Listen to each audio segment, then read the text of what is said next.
మునుపటి భాగంలో దశరథుడు పుత్రకామేష్టి యజ్ఞం చేసి శ్రీరాముడు జన్మించాడు.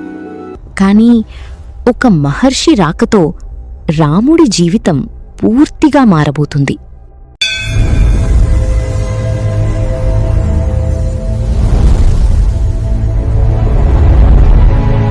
ఒకరోజు అయోధ్య రాజసభలోకి ఒక మహారుషి వచ్చాడు. ఆయన విశ్వామిత్రుడు. ఆయన రాకతో సభ అంతా గంభీరంగా మారింది. విశ్వామిత్రుడు రాజును చూసి ఒక అభ్యర్థన చేశాడు. మహారాజా, నా యజ్ఞాన్ని రాక్షసులు అడ్డుకుంటున్నారు. మీ కుమారుడు రాముడిని నా వెంట పంపండి. ఆ మాట విని దశరథుడు భయపడ్డాడు. చిన్న వయస్సులో ఉన్న రాముడు రాక్షసులతో ఎలా పోరాడతాడు? అది సాధ్యం కాదు మహర్షి. అప్పుడు వశిష్ఠ మహర్షి ముందుకొచ్చాడు. రాముడు సాధారణ బాలుడు కాదు. మహారాజా, విశ్వామిత్రుడితో వెళితే అతనికి గొప్ప విద్యలు లభిస్తాయి. చివరికి దశరథుడు ఒప్పుకున్నాడు. రాముడు, లక్ష్మణుడు విశ్వామిత్రుడితో కలిసి అడవికి బయలుదేరారు. అడవిలో ప్రయాణం మొదలైంది. అక్కడ ప్రతి అడుగు ఒక కొత్త అనుభవం. ఒక భయంకరమైన శబ్దం వినిపించింది. అది తాటక, ఒక రాక్షసి. విశ్వామిత్రుడు చెప్పాడు, రామా, ఈ రాక్షసిని సంహరించు. రాముడు తన విల్లును ఎత్తాడు.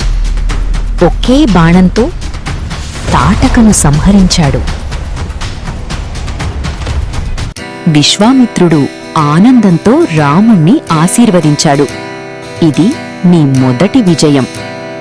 తాటక వధ తర్వాత రాముడు, లక్ష్మణుడు విశ్వామిత్రుడితో కలిసి అడవిలో ముందుకు సాగుతున్నారు.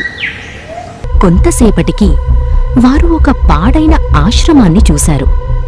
అక్కడ జీవం లేనట్టుగా అనిపించింది. మహర్షి, ఈ ఆశ్రమం ఎందుకు ఇలా ఖాళీగా ఉంది? రామా, ఇది ఒకప్పుడు పవిత్రమైన స్థలం. ఇక్కడ అహల్య అనే మహాసతి నివసించేది. ఆమె మహర్షి గౌతముని భార్య. చాలా పవిత్రురాలు. కాని ఒక అపార్థం వల్ల ఆమెకు శాపం వచ్చింది.